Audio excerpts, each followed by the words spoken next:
Prestige TV heads, we love reading your emails about various shows we cover, but we thought we might make this all a little bit more personal with our first ever Prestige TV live recording. We'll be at the Televerse Festival here in Los Angeles on Friday, August 14th. Tickets are on sale now at televerse.com, and we hope to see you there. So that's August 14th. You do need a pass to the festival to come see us, but Rob and I will be there talking television, our first ever live recording. Come join us. We'd love to see you.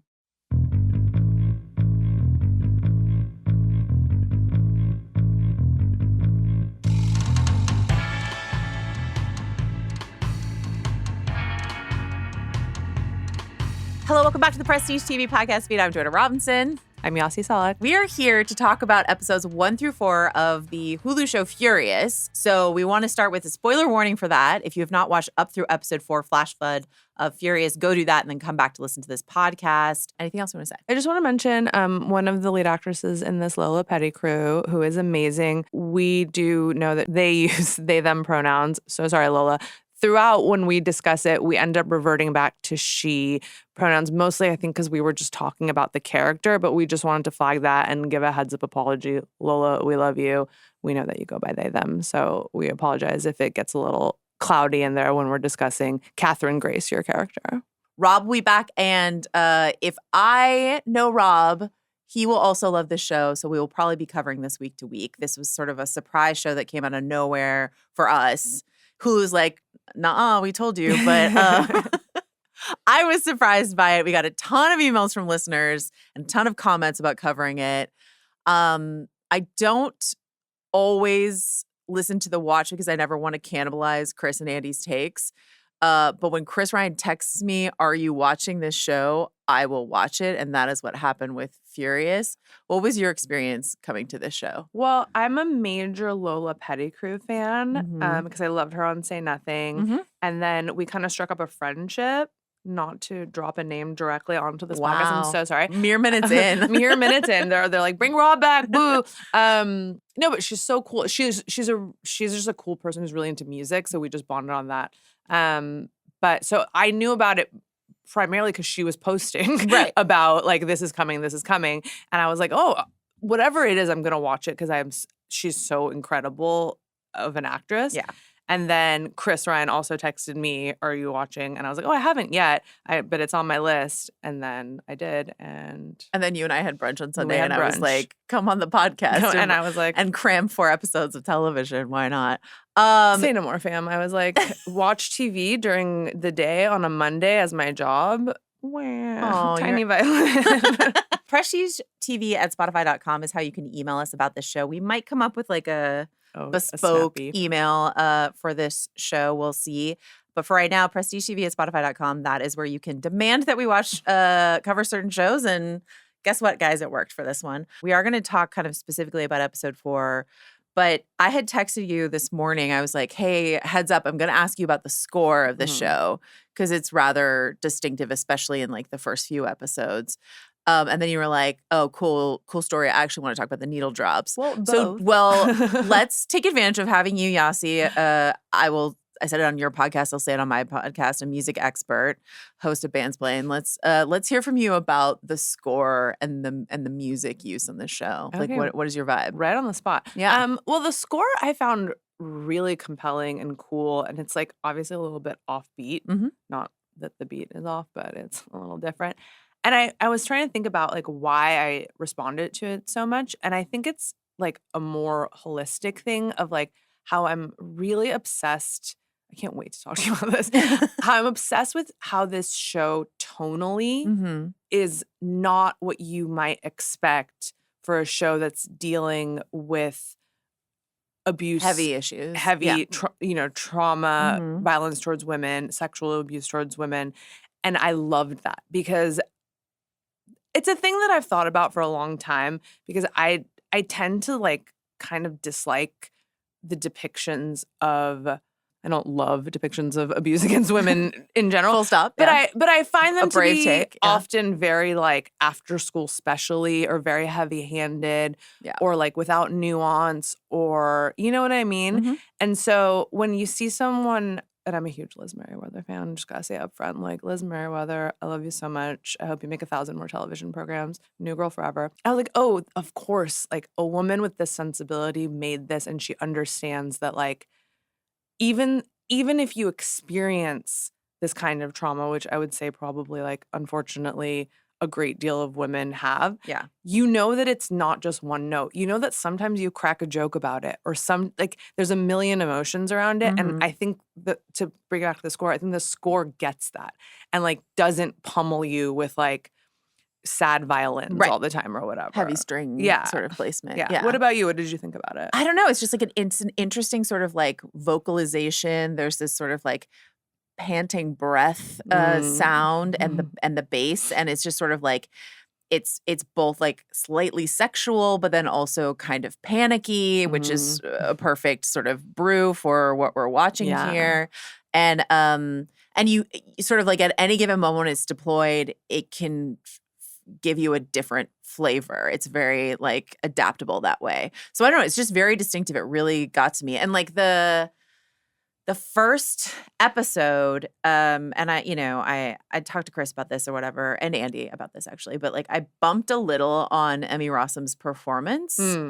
And it's one of those things where, and then I watched several more episodes and I realized that the character is posturing in a way that I was just sort of like, I watched Emmy Rossum for years on Shameless. I'm a big fan of her work. And I was like, wow, she's like, her voice is down a couple registers. Why does her hair look like that? Like, what is, big, why does her hair look like that hours, like, for sure. What is going on? And then it's just sort of like, oh, she's putting on this sort of hard front demeanor. And she's like, no matter what, like a tough person, you know what I mean? In a way that I like. But like, I was just sort of like, it felt like slightly bad acting from an actor that I think is fantastic. Yeah. And then when you peel back the layers a bit more and you realize that she herself is posturing, and then I was just like, wow, I really love this performance so much. Totally. I feel like they did like kind of, I don't know if they did it on purpose, but like a bit of like a funny bait and switch with the beginning of the first episode, because I felt a little bit the same way about just the cop stuff in general. I was like, okay, we're like laying it all a little thick, like Scoot McNairy's character, who's amazing. I love But Scoot. like the first time it kind of you see him and he's like, don't you miss this? The smell of a dead body in a hallway? And I was like, but then I was like, oh, like they tricked us into being like, this is just one of those boilerplate, like, right. And then you realize, oh, it's not that at all. Yeah. And it's so cool when you start to like realize, oh, this is like so much more than what is on the surface. I'm also slightly, I love this show. I love this show. I am slightly confused by Scoot's accent because I think he's giving like Boston cop a bit, but like. But maybe he transferred. But I like thought Lenny they like Briscoe. all grew up Not together. Is it Lenny Briscoe? Who's, no, it's, I'm going to SVU. Who is the SVU? I don't watch SVU. Excuse me? I know. It's okay. We can still be friends. Okay. And also Lenny Briscoe's from regular Law & Order. Richard Belzer's character, who is like famously on Homicide, which is that not a Boston? Could be. Okay, I'm fired already from the TV program. No. I'm exposing that I don't watch police procedurals. Anyways, I'm just saying, sometimes you get you put in for a transfer. It's true. One can transfer. On the other side, Lola Petticrew, who is someone an actor I really admire. Rob and I covered Say Nothing. We loved her in that show so much. She's incredible. She's Irish. She's doing an American accent. It doesn't bother me. Like, it's like slightly funky and it doesn't bother me because her whole thing is a performance. And so that all works for me. I think this sort of, and I do want to come back to the music, but I think this two-hander of we're with a cop, we're with a serial killer, very, very Killing Eve. Like what Lola's doing in this reminds me a lot of what Jodie Comer did in season 1 of Killing Eve, which was just like an incredible calling card for an actor. Yeah. And I just like loved it. So this sort of like, we're with two sides, or I don't know if you ever watched the Gillian Anderson show The Fall. Like we're just sort of like with Jamie Dornan, serial killer, and Gillian Anderson, cop. So the show is split across these two perspectives, and in a way that I just like I really enjoy, and I don't know. I'm just so excited to talk about this show. Tell me more about the music. Oh, it was just a couple of needle drops that I like. I totally noticed. I noticed Chris obviously would notice it too, because when I listened, he pointed out too. But like the Rob Delaney character, who that's episode 1, right, where she makes her way first to meets him, yeah, and he's like, Mr. like, blown Coke and like, Yeah. I'm a lawyer.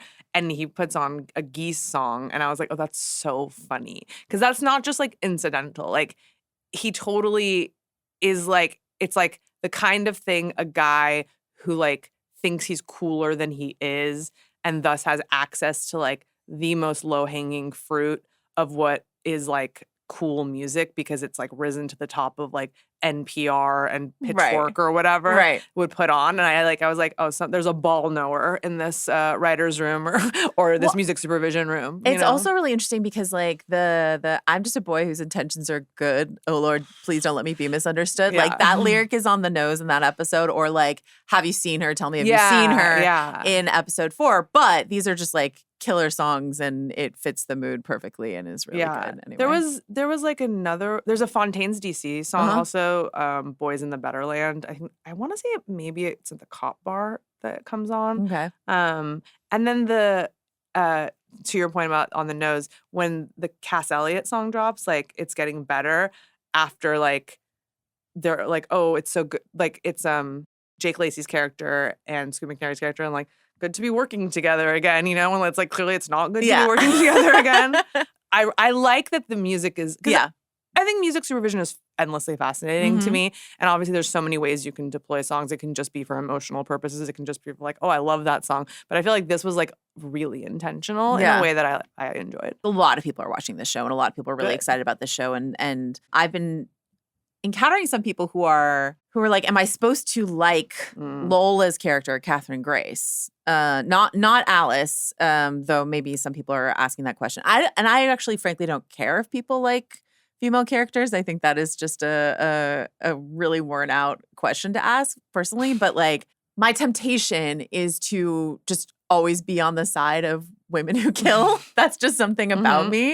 And so when she's killing these guys, I'm like, I'm sure there's a reason. And I will find a good reason. I don't know about it, but like what the show is doing with her, where are her boundaries? So this is a question that Chris posed to me about Scoot McNairy's character, Danny Kelly, the most Irish cop character, name of all time. Yeah. He was like he was like, this is a guy so good that I'm worried he won't survive the season. That's what Chris said to me, and it made me very anxious. But I also have this other fear of, this is a guy so good, I'm worried he's going to disappoint me. And that's an energy I bring in. And in episode 4, we have the character of Nora, who is like presented as like troubled and, loves to drink. Like from episode 1 is like, I'm drunk, like all this sort of stuff like that. I'm obsessed with her. But like, I also am obsessed with her, but disappoints me in this episode 4 because like her name is on a cold case and she takes Alice off the case. I love all this though because it's like it's almost like the show dares to ask the question, what if women are also people? Right. What if women are also just people who are flawed and fucked up and have their own agendas and are afraid of consequences and do not always act purely and for the most moral reasons. And that's like kind of a through line of the show for everything. It's around Catherine, it's around Nora. So it's maybe probably hopefully going to be presented with Alice. Like every character so far, it's like, no one's hands are clean. I think that's true. I think it's interesting when they're like, Nora is behaving in a way like, I don't need her hands to be clean, but she disappoints me in that she sort of betrays Alice at the end of this episode. Do you know what I mean? And that disappoints me. I'm not like out on the character at all. I'm just sort of like, I'm just saying that that's a tension. Like, it's not, I'm worried about who Catherine's going to kill next because I'm just going to like, it's going to be a guy who abused young women. Like, that's okay. Or helped facilitate the abuse of young women. Like Campbell Scott, I was so excited. And I was like, I heard his voice. I was like, that's my dog. Yeah. Look at him. Campbell singles. Scott's here, but I'm just like, if he doesn't make it, fine with me. I don't care if he makes it. Like, it's, whatever's coming to him, I'm pretty sure he deserves it. Yeah. But like, to have Nora disappoint me almost hurts more than anything else. To have Marshall's mom turn on Alice, to your point, like these women inside of here, and the young woman we meet in the first episode when they're in the hospital room and they're looking at this young woman who they were going to have testify, and Nora's like, oh, she was a trafficker. She's a trafficker, yeah. She's a trafficker. So like the way in which women are involved across the board in these abuses, as well as all the horrible men that we meet on the show, for sure. Yeah. I guess maybe for people that don't know anything about the show, should we tell them like sort of like the top line of what it's about? I guess I should have at the top of the episode. I just sort of assume that if you're here to talk about to listen to a podcast about Furious, then. But if you want to give the big picture, just like broadly, right? It's about a cop on one hand, a cop who has left the force due to an unfortunate circumstance with her other cop boyfriend who beat the shit out of her when she didn't lodge even a formal complaint. She simply mentioned it. I love that you say unfortunate circumstances beat the shit out of her. Yeah. And so she was like, okay, I'm going to become like a baby FBI. Mm-hmm. And then sort of through some circumstances, her desire is to be in sex crimes. Mm-hmm. Through some circumstances, gets involved in the case of these two murders that she is able to link, and the murders we are seeing are perpetrated by Lola Petticrew's character, who's I guess name we don't really know at the first. Yeah, and that's like then we're all in. Mm-hmm. You nailed it. Thank you so much. I feel like I probably missed some extremely important points, but no, that's good. Yeah, I just think that like I think the points of tension are really interesting to me because it's not the murder. Is Catherine going to hurt the daughter of this guy who she has decided deserves to die? But what does the daughter know? Does she know too much? Like, where is her morality there? Is that woman in danger? Is the guy that she's taking care of, this character Alden, is he in danger? Who's because incredible. Like I love him. Yeah. Steve Way, really, really fun. But like is he in danger? Like, should I be scared for him? Or like inside of this episode when he says, I want to be your boyfriend, and she's like, I can feel my fingertips again. Like she has a like seemingly genuine, positive, right. I'm I guess pushing through some of the physical traumatic response that I've had to what has happened to me in this moment. See, you okay, know? I wanted to ask you that. And maybe I misunderstood it. I thought she couldn't feel her fingers because they like burned off her like fingerprints or something. I think it's it's a traumatic response. I think so. I think it goes back to in that first episode when she's in sort of like the group, the abuse shelter, and she's talking to the young woman, and she's like, you can just pretend it didn't happen to you, that he didn't exist, that your body doesn't exist. It's like this disassociating the same thing that she kind of coaches Rob Delaney's character through. She's like, I just would look at my leg and say, those aren't my legs. Yeah. That was my interpretation. That makes sense. And so like in feeling her fingertips again, it's just sort of like she's not undone the trauma, but just sort of like pushed through to the other side of this trauma response that she had. Was my take on it.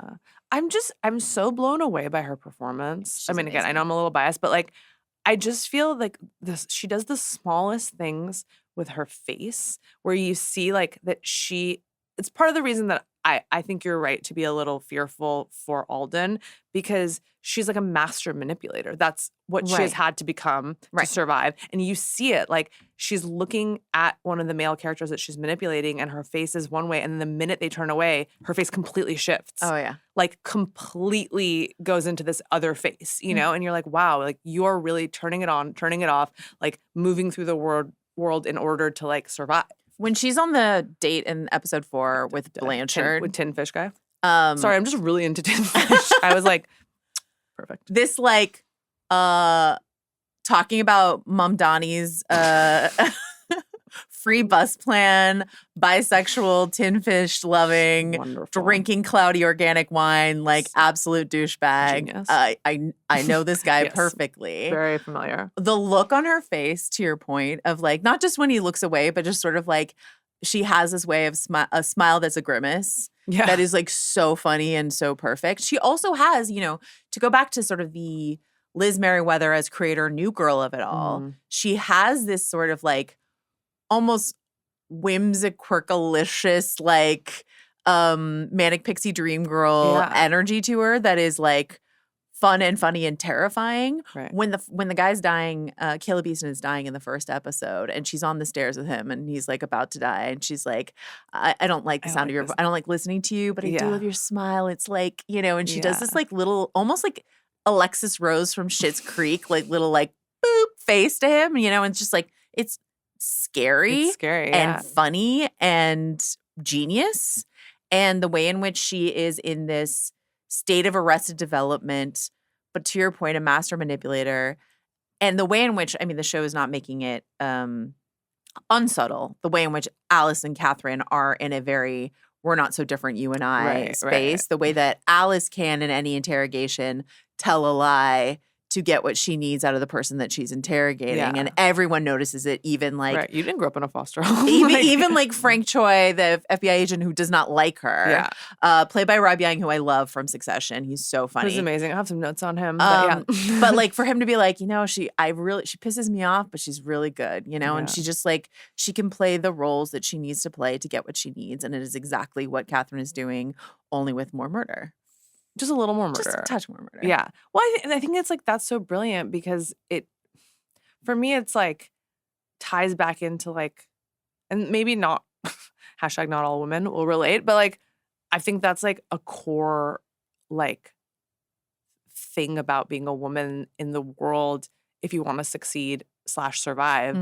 Unfortunately, that's part of the game, you know? And some women aren't willing to do it, and my hat is off to them. But like, the rest of us, like, that's how you get through. That's how you get by. That's how you get ahead, you know, because the other doors are not open. And if you don't learn that, you know, and I have not really seen a show or I mean, I'm sure I have, but like, I can't remember the last time I've seen, because it's a negative quality, right? Right. You're supposed to judge it. Like, and you're like, oh, but. I also think that like, to add to that, you have in this episode 4, you have Hal is Campbell Scott's character. Yeah. His son is Blanchard. Just like the name is amazing. So perfect. And then his wife is played by Janelle Maloney from West Wing, et cetera. But like a perfect and Leftovers. Yes, and Leftovers. More importantly, a perfect sort of like waspy performance. Similarly, you cast Hope Davis as like the iconic wasp sort of situation. Like we're just missing Laura Linney, honestly, for like the trifecta, the holy wasp trinity here. But like the way in which Janelle Maloney's character, whose name I don't have in front of me, but like the way in which they're too liberal and too polite to like kick her out of their house is so funny to me. But then of course, like, you know, when we find out that Hal is part of this family, you know that they are somehow deeply entrenched in this horrible web of sex trafficking and abuse. But there is this sort of pretense of liberal niceness that is part of this family, is part of this like New York liberal fakeness that's in here. And I love it. It's really, I mean, I know it's like not like, you know, reinventing the wheel, or it's not like not a little bit obvious, but I do think it's genius how it's like really up with the times, like these sort of like sideways glances at the Epstein of it all, you know, like with like and a liberal, you know, like the idea that like there are these like pillars of Mom Donnie's New York society, but their hands are just as dirty. They're in the picture. They have a 15-year-old in their lap. You know, is like. The way in the interrogation scene when Hope Davis's character Emma Easton, when she's like, you know, we're doing a charity to raise awareness for my father's cancer, and Alice is like, oh, that's amazing. That's just amazing, you know. Or watching the video that she watches of, you know, this other charity event that they've done and earlier in the season, and watching like Jay Easton like sort of hand this award off to these young girls, and Alice can just clock what is off and what is wrong. Their like body language is slightly off. Yeah. I want to talk to you about the casting of the men in this show, because we were talking a little bit before we started recording about Jake Lacy, who plays Marshall, Alice's ex-boyfriend. They were childhood sweethearts. He beat the shit out of her. She is now forced to work with him. You know, Chris was saying like, oh, it's such counter casting to have Jake Lacy show up, this like good guy. And it was, we were talking before we started recording about how this is like a micro-generational reaction to Jake Lacy, who did play the consummate good guy for a long time in Hollywood. And then he did White Lotus. And ever since he did White Lotus, he has actually like played the most raging douchebags and scary assholes. And so like, I think for a lot of people, they're like, oh, Jake Lacy's here. he just is a jerk. Yeah. And for other people who saw High Fidelity or Obvious Child or all these other things that Jake Lacy did before, it's almost like the casting that Emerald Fennell did in Promising Young Woman, where she like got all these nice guys to play these abusers. But I do think she's doing that. Liz Merriweather's doing that elsewhere when you have Rob Delaney. Totally. The internet's boyfriend. Love the internet's best boyfriend, funniest guy in the world. Love Rob Delaney. Love him. Campbell Scott is here. I love Campbell Scott. Yeah. But I know that I'm going to find out that he has been up to some scary, skanky shit. And so it's just like that kind of, I don't know that I would put Jake in that bucket, but maybe. But I would definitely put, when Rob Delaney showed up, I was like, this is just a perfect use of Rob Delaney. Yeah, here. it was wonderful. And also giving him a daughter. Because it's truly one of my... He's a girl dad.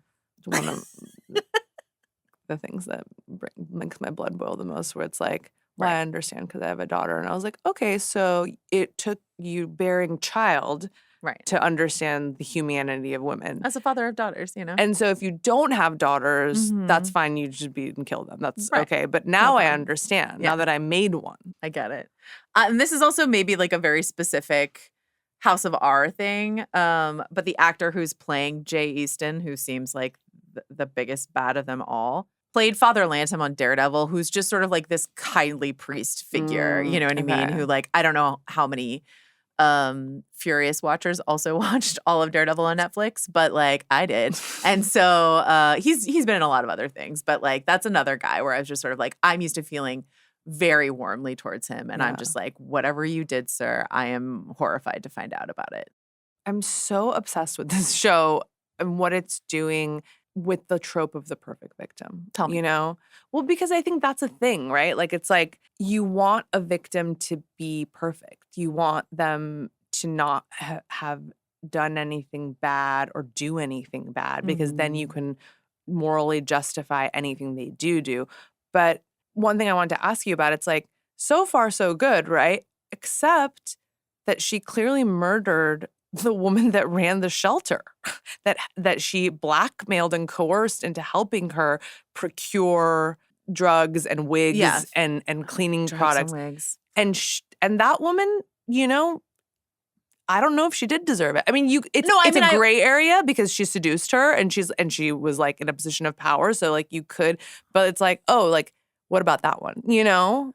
She still is like, when she's asked the question, she's like, do you think you're a good person? Yeah. You know what I mean? I do. I mean, that's the thing is like, where is her line? It's unclear. You know what I mean? And it's just sort of like, I think for a lot of people who are not me watching at home, they're like, hey, she shouldn't kill anyone. And I'm like, she should kill all those dudes. That's how I feel about it.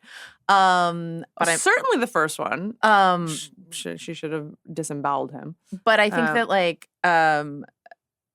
that woman who worked at the shelter, I think that's an interesting question to the earlier conversation of like, you know, can women be shitty too on this show? Absolutely. Marshall's mom again, like pouring honey and then just sort of like turning on her. Terrifying. And all the rest. This woman, I mean, let's hope that this is the first person that she ever had sex with at the shelter, but like, these are abused, scared women. And yes, Catherine Grace did like seduce her. Yeah. Like put the moves on her. But like one should, you know, I don't think she should have died. But like, you know. Yeah. So, but that is like that's a serious fucked up thing to do. Well, that's again why I think it's great, right? Yeah. Like also that victim's not perfect. It's just like this continuous thing of like, where does your responsibility lie? How big is the spectrum of badness? Yes. You know, who deserves what? Yeah. And back to Nora's character, who like, even though like, of course that was disappointing because you're like, oh, you're impeding, you know, but you're punishing Alice. You're making Alice. Here's the thing. My read of this, it's just the end of the episode. We don't know what's going to happen in the next episode.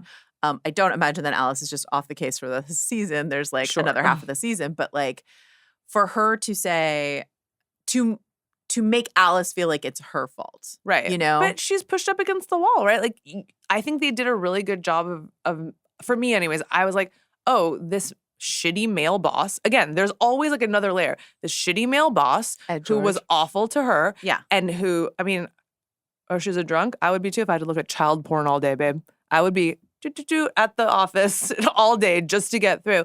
And this man basically threatened her. Oh, he definitely did. He threatened her. And it's like, so she's like, do I lose my career? No, I mean, or do I like act on the fly? Again, like, what do I do to like survive? I understand why she did what she did. I'm just saying, like, I would hope that instead of making this young woman who is like under her like tutelage feel like she fucked up by defending herself against her shitty abusive boyfriend, she gaslights her into like saying you fucked up. Now I understand, to your point, I understand why she did it, like because she was threatened and she's terrified to see her name on this case, and is this going to come back to bite her, and is it going to bite her boss who will then like destroy her, expose her alcoholism? I was just like, oh man, I just really wish you two were in it together. And I mean, like, from the very beginning, Nora has been, teaching Alice, but also derisive towards Alice. Totally. And that's great. That's, it's a complicated character. That's great. This was just the moment where I was just sort of like, you're gaslighting this woman who, like, every shitty guy around her, except for perfect angel baby Scoot McNairy, I'm so scared. But like every single guy around her has made her feel this way. And now you're just hopping on over to the patriarchy side to make her feel that way as well. And again, I just think it's cool. No, I mean, it is. It's good. It's good storytelling. But yes. And I can be emotionally disappointed in the character at the same time. I'm like, oh, it's so cool. It would have been so easy to make this like, that's my mentor. That's my homegirl. She's going to put me under her wing and take care of me. I don't mean that it needs to be like sunshine and lollipops. I just think there's you're always trying to figure out where the line is. Yeah. And it's just sort of like, there's the like, in the episode 1, Nora telling her like, oh, were you abused? Poor you. Yeah. Like, whatever. You're like, oh, that's shitty. But like, she's tough but fair. Right. And then this just teetered over into tough but unfair in a way that I was just sort of like, oh, I was hoping there was a line here. Yeah. And she just sort of like, drunkenly reeled across it. But I'm interested to see, like, will she come back from it? Right. Will she like make up for it? It's episode 4. Yeah. Yeah. I guess what I'm saying is just like, I love every subverted expectation. Because I'm not used to it, you know? And I there was like a couple of things. These are like, I was wondering if you clocked them because I was just like, yes, I know this thing. Like when Alice is in, I think one of the first meetings with the Detective Frank Choi, who clearly makes it extremely clear that he hates her and does not think she's good enough. And he says to her, you lucked out. You're a baby agent. You really lucked out. And her, like, again, the micro acting on her face, where it's like, how many times have you been told you're just lucky? Like, you don't belong here. Yeah. You're lucky. Right. They earned it, but you're lucky, And it's like feminism. The hat, pink pussy hat has right on my head. But I'm like, these little things that I was just like, oh, like, I just hope and imagine like a bunch of women watching this and being like, I know him. Yeah. I work with that guy. Like, I've seen that guy before. I've seen that look before. The Blanchard date moment when he was like, I love that you're a former sex worker and you advocate for sex work and stuff like that, and then calls her a slut in bed. And he's like, sorry, I can't come unless I say that. Like, sorry, respectfully, Yeah. Or her response, which I love, again, unexpected, where you would think she would manipulate it in a different way, but he goes, how did that make you feel? And she goes, really angry. And it's like, oh, you were just honest, And he was like, like, it's just. He's like, ally. What can I say? Any other microaggression moments that you want to call out while you have your pink pussy hat on? I don't know if this is a microaggression. This just made me laugh really hard. And I wondered if anyone else or if you laughed at it. When Choi and Jake Lacey's character are watching Alice and Irish. I can't remember anyone's names. Talk to Hope Davis. Yeah. And she gets her to admit something or say something. And Choi goes, "Oh!" Like, he's like so excited. And the look that Jake Lacey gives him, he's like, I just couldn't stop laughing. I was like, that was because his reaction was really bizarre. It was just something like so awful that the woman said. And he was like, "Oh!" And I was like, Warrior should not be like, Arsenio Hall hoot about this. No, I mean, the show finds ways to engage in and like The Dropout, which is Liz Merriweather's other show, right. in addition to Dying for Sex, but about Elizabeth Holmes. That one also found a lot of ways to be like quite funny inside of a really like upsetting story that it's telling. And so the way in which she's been able to take this new girl sensibility and take it into these darker corners of our reality is just completely wild to me. And to go back to Scoot McNairy's character, Danny Kelly, and Alice, like they have a why am I rooting for a will they won't they inside of this like horrible sex crime murder show? I know. But I'm like, can these two crazy kids work it out? Yeah. You know, will they survive this torrential downpour inside of this episode? You know? You made me think of another layer that I'm like, oh, this is so interesting. Like, to the point of like, is this Alice character likable, right?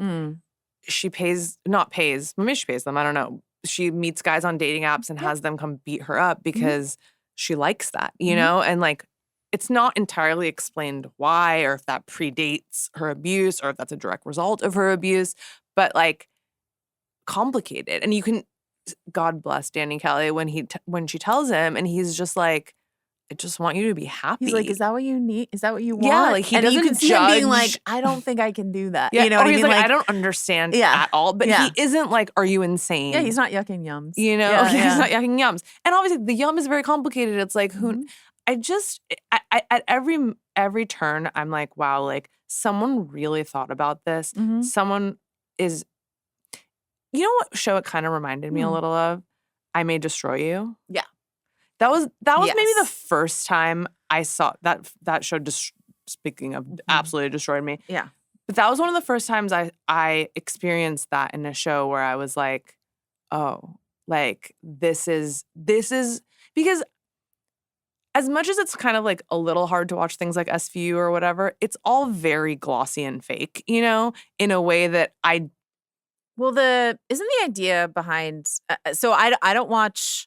Not fake, but you know. I don't watch Law & Order. It's tidy. Like the tidy. reason that a lot of people love procedurals, my understanding, is that like, and especially procedurals like SVU or something like that where something horrific happens, but it's going to be resolved within the hour. And there's not time to characterize the victim, like past complicate them. Yeah. It's going to be resolved. You're going to watch this horrible thing, a murder or something like that, but then these detectives who you're with are going to solve it in an hour, and you don't even have to remember what happened last week in order to like feel the safety of that at the end of the day. And you know, similar to like a lot of people I love and respect and admire love murder podcasts. It's not for me, but like it's something that brings them comfort and safety to hear that sort of like, what is it? I think this idea of safe scary, right? Where it's just sort of like you hear something scary, but you feel safe while you're hearing it. And so it just sort of like makes the scary world that you navigate feel safer. Yeah. And this is not that. This is not that. It's broke containment. I wish I had said it in the top of the show, but I wish I had recapped the show at the top of the show. We have a lot of wishes.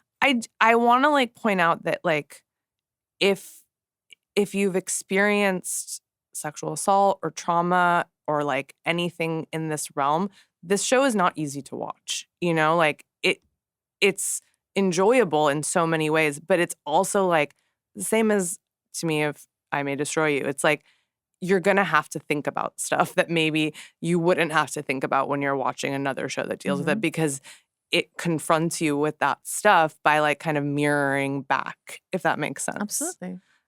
So I do wonder like how that is going to like, it's a different experience to watch that. And, you know, I don't have statistics in front of me. I don't want to be a Grey's Anatomy episode where they're like, hey, Joanna, did you know that, 72% of women have been assaulted or whatever? But probably 72% of women. Yeah. It's higher than you think. And I think it's we were talking about this before we started recording, this idea of like, yeah, you can watch this show through the lens of I've experienced something similar to this. Yeah. You can watch this show through the lens of I'm a woman moving through the world. And so there are aspects of this that I'm going to understand. Yeah. And then you can watch this show as like a man who hasn't experienced any of that, but this is a compelling story that you're watching. And there are things that are going to sort of like pass you by, as there are anytime you watch a show that is like dealing with hyper-specific experiences that are not your own. Yeah. I have that happen to me all the time. But it's still a very compelling, well done, I don't think it's a subtle show at all. No, I would I don't not think accuse so it of being either. a subtle show.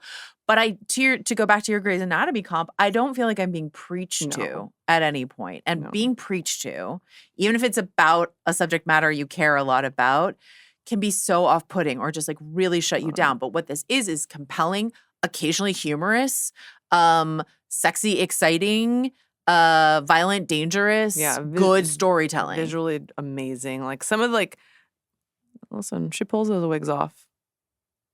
She does. And then wears those cool masks. Yeah. Like she makes the killing look very sexy. I mean, and there are stickers involved as well. Because she's mentally 15, as you pointed out Yeah. earlier. Like that's another recurring theme, right? This woman this is Arrested Development. She's that 30, I Yeah. think, right? Ostensibly, I think we did the math. It was 15 years ago, 14 years. Yeah, she's 29. Right. But she's obviously not 29. I just prefer this. This just feels so much more honest to me than like the recent spate of mommy murder shows is what I call them, which is just sort of like they're insanely popular. It's all echoes off of the Big Little Lies phenomenon. Okay. But just sort of this like beach read mommy murder that they drop almost weekly on like Peacock or Amazon or something like that. And like it's like a rich woman whose life isn't as good as she thinks it is. Right. There's just like, maybe Jake Lacey has betrayed her in some way. That happened to Shiv from Succession. You know what I mean? Sure.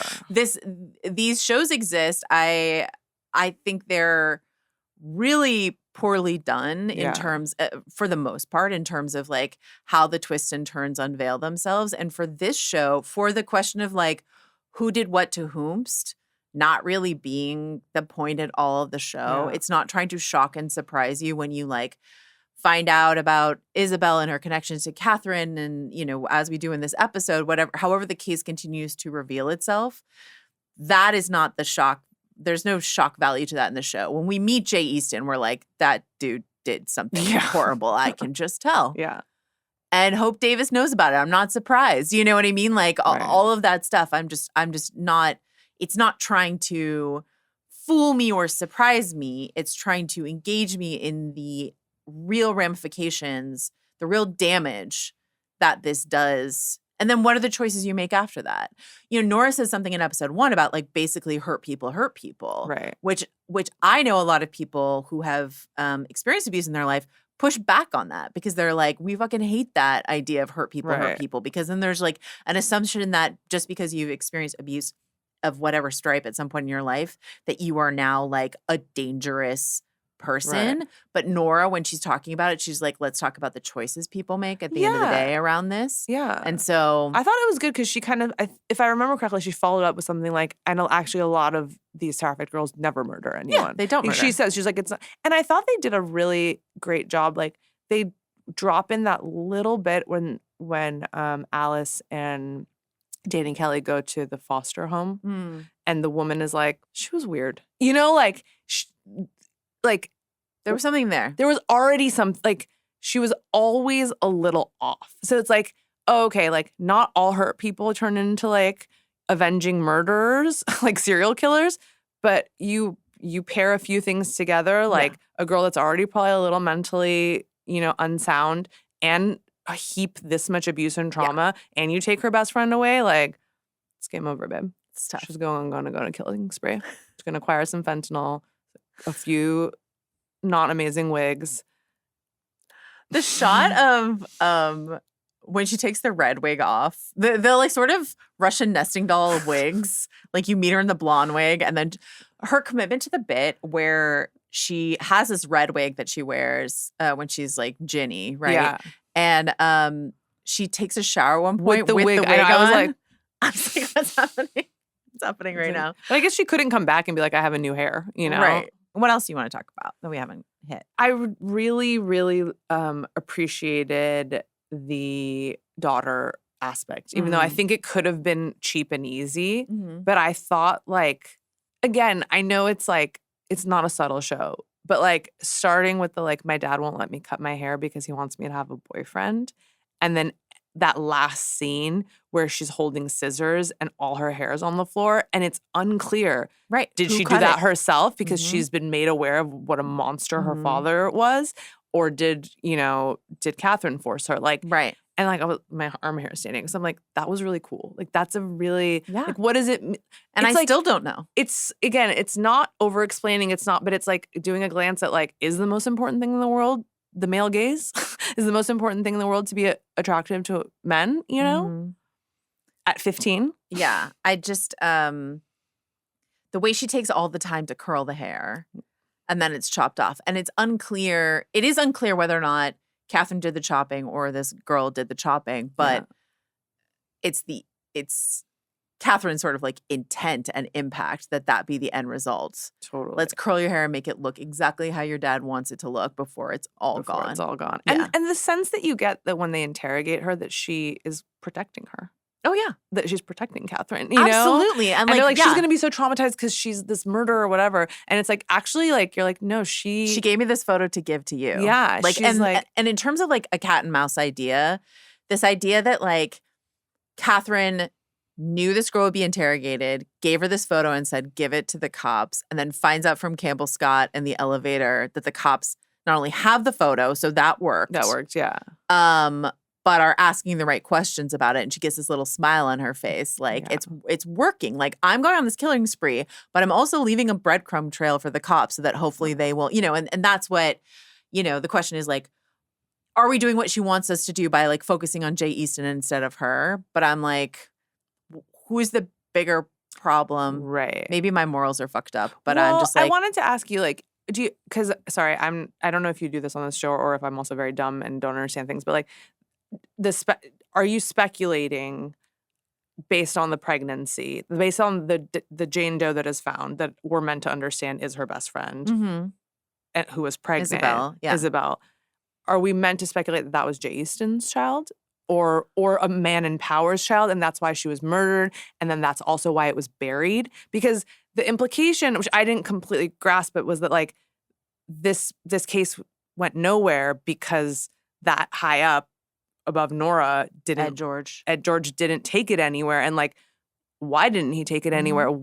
Because you can do a DNA test on a fetus. It could be the pregnancy and the baby, or it could just be like inconvenient dead girl. Right. Like we don't have time to solve this Jane Doe. There's a million of them. But no, I don't know. We don't have time to say, but we don't want to connect this Jane Doe to the circumstances of her death, whatever they were. Right. Do you know what I mean? Right. So it could be either. The pregnancy threw me off because I was like, oh, who's the father? And and that will come out. You know, like you solve this crime and they'll be like, who is the father? And it'll be like, oh, it's an 85-year-old billionaire or whatever, or his son, or someone else that should not be the father of a 15-year-old child, which is nobody.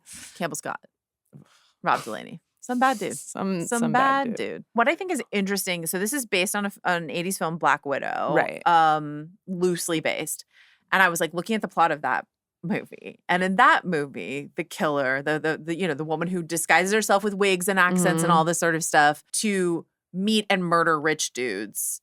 She's just doing that to get their money. Like that's the motivation. And she's being chased by a female cop. But like that's her motivation. Her motivation is I want this money, so I'm going to. She's just a straight up like grifting criminal. Killer. Who uses her sexuality in order to entrap her victims. And so the idea of like, why do women kill? Why do women murder? Like what is the motivation behind this Catherine's killing spree? And the fact that it is sort of like the rot at the center of society and the way in which women, young women, et cetera, are just, again, Nora says this in the first episode, like we, whoever the we are, want women to be sort of like raped and killed and go and just be quiet and go away. Yeah. You know what I mean? And like, that's what a lot of storytelling has been. And it's sort of like, what if they become a Medusa instead? What if they become a Gorgon instead? You know, like what if there is like, you know. I love all the little Greek myth. Oh, yeah. When she's like, I went to a good school. I'm very smart and went to a really good school. So that's why.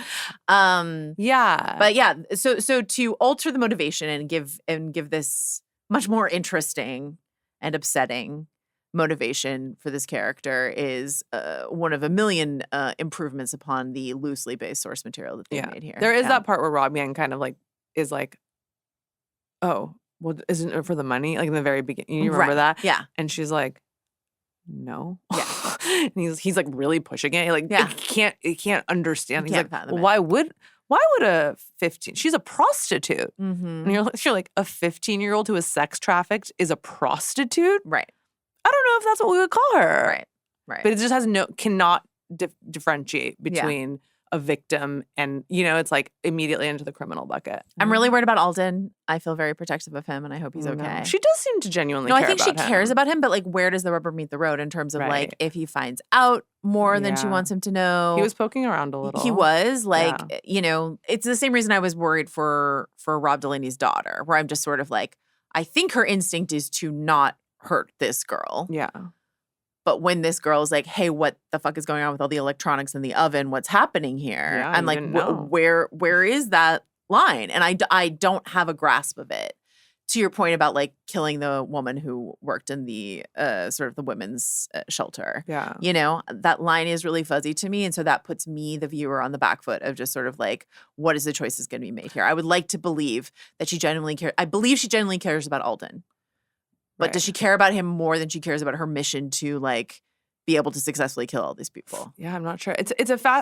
I'm very fascinated to see what happens in general with the character, because she's already like, there's been like 2 allusions to the fact that she does not care if she lives or dies. Like, she flat out says it. She flat out says it.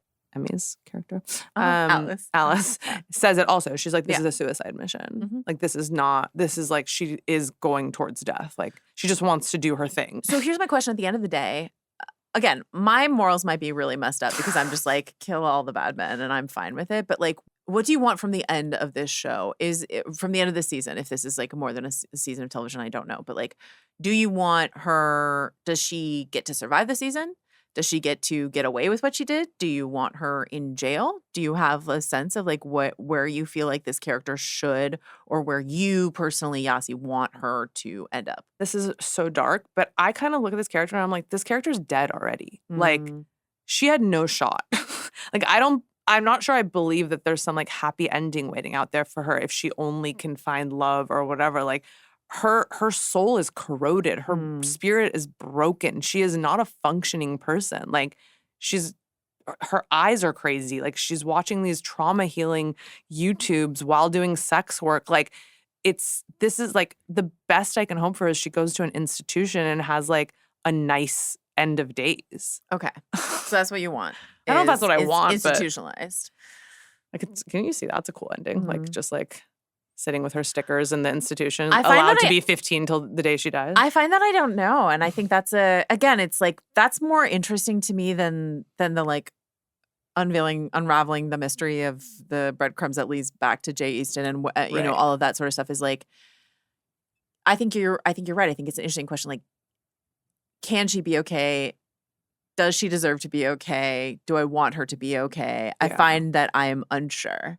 And that puts me in a really interesting position while I'm watching it, you know? Yeah. So I wonder, I guess my last question for you is like, how, and I guess you kind of just answered it, but like, how interested are you, or how much do you want some sort of like twist to come out involving the Jay Easton of it all? Like, you know, like, oh, the breadcrumbs lead back and there's some like crazy twist that we didn't see coming. Or is that just not personally? Yeah. But I wouldn't put it past a show in 2026 to do that. But that he's just a nice old man with cancer and he never did anything wrong in his life. Hope Davis's character is the Svengali. She's the Heidi Fleiss of the entire organization of teenagers. Like, she didn't flinch. Glenn Maxwell, you know what I mean? Yeah. Like, that's you know, they're basing it on something, you know? Yeah. Like, she didn't, like, as they point out, she didn't flinch. She knew her dad and her I mean, brother. She's complicit to some degree. To what degree? Who knows? I don't know. But like, you know, I think we're supposed to believe the cops when they're like, she definitely knows. Yeah. You know? Yeah. That's their read on it. Campbell Scott, how many more episodes does he get to be on this show? Does he get to live? Given the trend, maybe one. Maybe one more. Yeah, like he's already drugged. Yeah. So he's already got that fentanyl in him. He's already got the fentanyl in him. Yeah. So, and he's increasingly in a precarious position because he's in the van. He's in the van outside of Alden's house, right? So it's like he's got to be dealt with pretty quickly because he will be discovered by her new boyfriend. Well, that is Furious up through episode 4. Rob Mahoney will be back and we will do episode 5, I believe, again, unless Rob Mahoney comes back and he's like, I hate the show, but I just don't believe that's going to be the case. No, Rob Mahoney's #ally. You know, he's going to... He's going to love it. Prestige TV at Spotify.com. If you have any thoughts, if you're like, Joanna, why are you rooting for murder? Sorry. And you can let me know. Joanna, have you murdered anybody? Not yet. Great. But I've been thinking about it. You have a short list in case things turn for you. Thank you to Kai Grady. Thank you to Jacob Cornett. And we'll see you soon. Bye.